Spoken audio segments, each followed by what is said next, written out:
Hello and welcome to the Crab Stats YouTube channel. Today we're going to do something a little bit different. It was a fun first week of the Premier League season, and I wanted to take a look at all the fun stuff that happened. So we'll look at some interesting stats, some matches, and then we'll finish with the top 5 highest XG chances of the week. But first, we're going to start with Tottenham versus Aston Villa. The visualization that we're looking at now is derived from Impredictable.com and shows the win-loss draw probability for each team after every 5 minutes of game time. Things don't change very much until the 9th minute goal from John McGinn, which increases the chance of an Aston Villa draw by about 15 percentage points and a win by about 10 percentage points. Aston Villa's win percentage doesn't increase very quickly for the rest of the first half because they're still quite big underdogs, but their chances of holding on to a draw do. As the second half starts, things start to turn even more Aston Villa's way, with the rate of increase in the percentages increasing for both winning and drawing.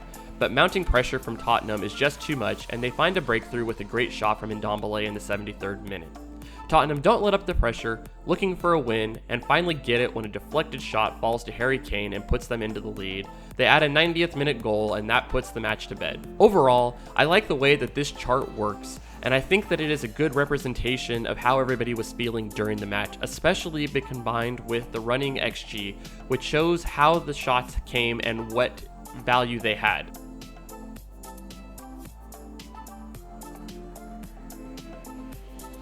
Next, we're going to look at the Watford versus Brighton match.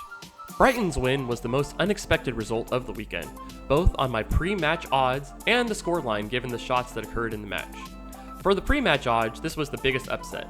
Watford were given about a 45% chance of winning, with Brighton given just a 27% chance according to my projection model. Post-match, running a simulation of the match given the XG probability for all the shots, Brighton only win this match about 21% of the time.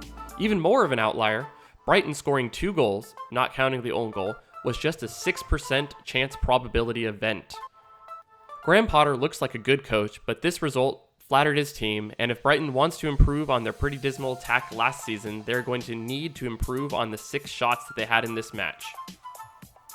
Now let's take a look at the top players statistically from the week, starting with tackles. This list is filled with midfielders and led the way by John McGinn, who along with the rest of Aston Villa sat back deep and tried to hold off Tottenham. Ultimately, it was unsuccessful, like we went over earlier in this video.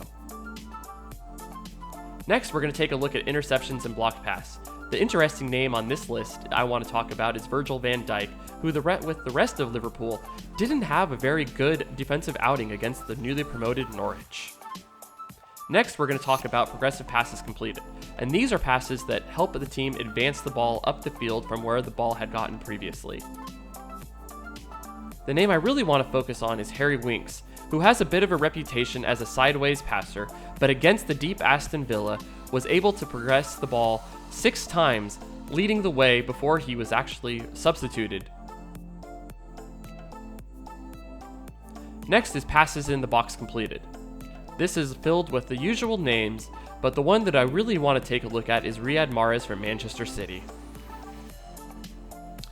Looking at his pass chart, it's not that great, but ultimately he ended up with the highest.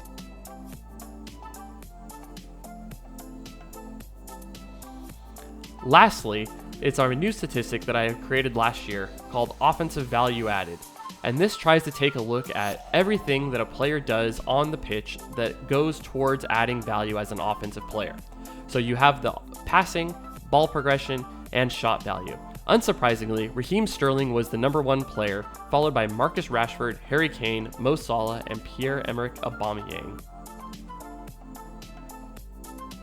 Lastly, we're going to talk about the top 5 XG chances of the week, and hopefully this doesn't earn me a copyright strike. Starting with number 5, Daniel James versus Chelsea.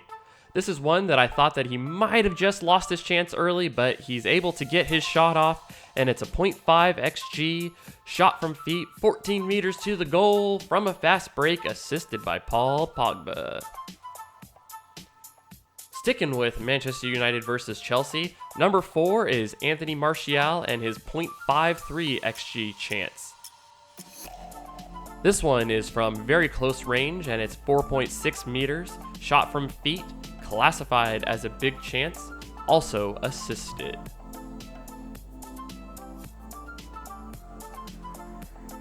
Number 3 is Harry Kane and his go-ahead shot. This one, it looks like Eric Lamela gets a foul, not called.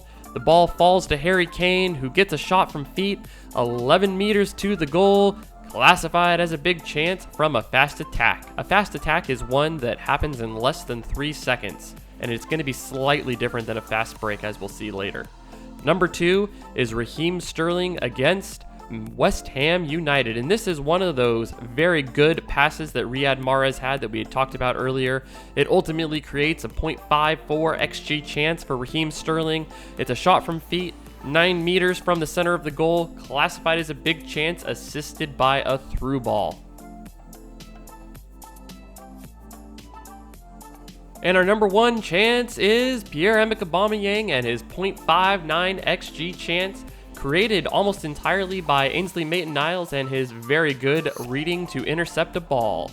This one is a shot from feet 10.3 meters from the center of the goal, classified as a big chance, assisted from a fast break.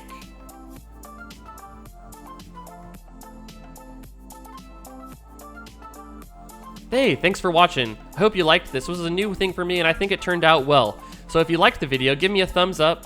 Maybe hit subscribe and you can see the different things that I do. I do player analysis, I do XG analysis like this, and I'm trying out all sorts of new things on this YouTube channel. So thanks for watching. Give me a thumbs up. Follow me on Twitter at @O_thatcrab. Thanks.